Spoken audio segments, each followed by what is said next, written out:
Lamar Jackson, now king of AFC quarterbacks. That's very painful. Nick Wright joining me, brought to you by Mercedes-Benz, the best or nothing. I don't want to get into that. There's no reason for me to pounce on a wounded man. There is. What does that even mean?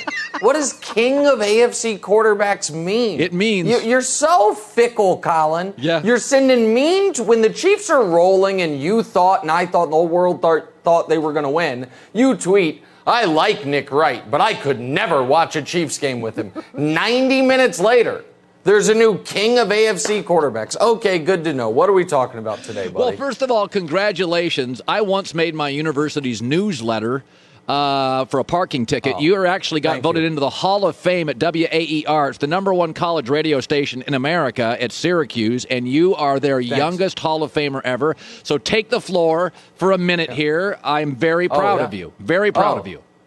Oh, thank you. Yes, Colin, if you have taught me anything in your mentorship of me, it's if you write a big enough check, anything is in fact possible. No, I'm kidding. Listen, it's the greatest honor of my professional career. There's now 25 people in it. Bob Costas, Lou Reed, Marv Albert, Mike Tirico. It's a lot of people, and the fact that I made it, it's unfathomable to me. So thank you for that. I appreciate that, and now we can talk about things the audience cares about. It's very kind of you. Okay, so listen, we're talking about Aaron Rodgers. It's his weekly grievance session, and I said he's in a weird place right now. He sought power in the offseason, publicly. He wanted more power, but doesn't want what comes with it, which is, criticism. Secondly, he talked about silence is often wisdom. Yeah, but you won't stop talking. Like, you're the least silent guy in the... I've not heard Brian Gutekunst say anything for 2 months. So it's like he's in a weird space.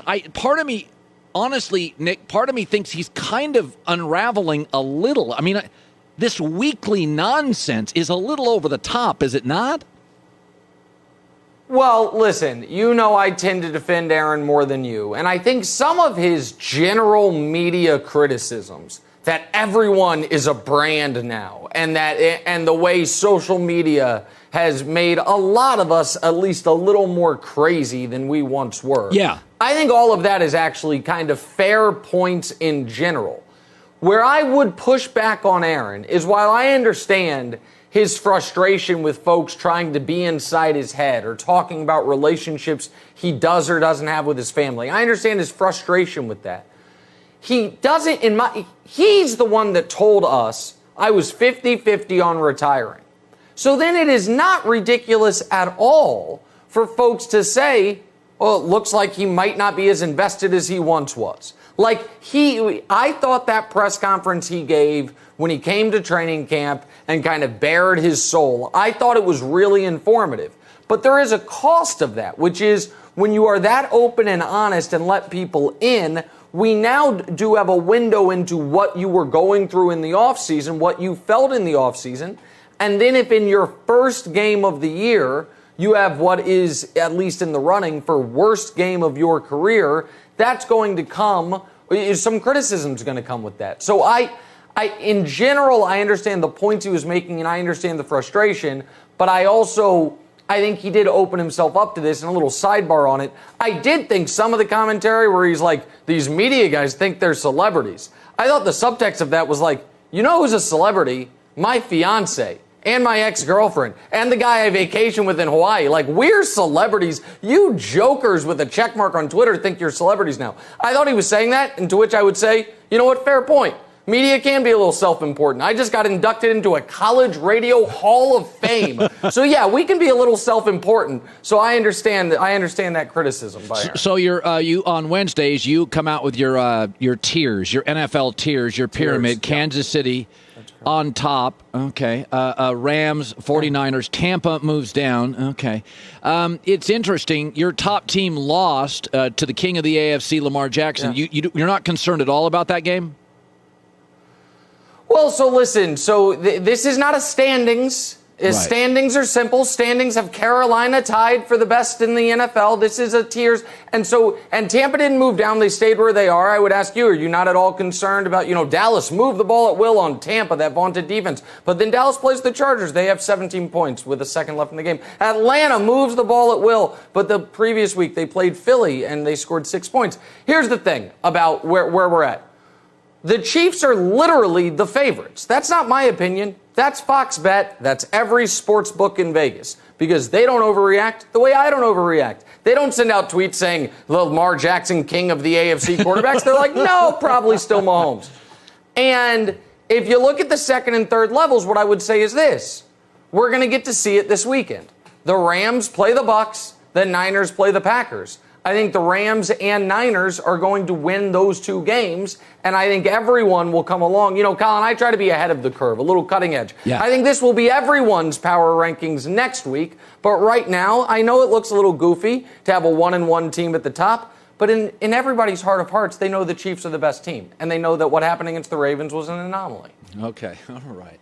Finally, so the Warriors owner is like, not really interested in Ben Simmons, so that's a big chunk of the market. And as much as we can like Daryl Morey, time is not serving the Sixers particularly well. Ben Simmons appears to be indifferent. He's really expensive. He's not going to report to camp.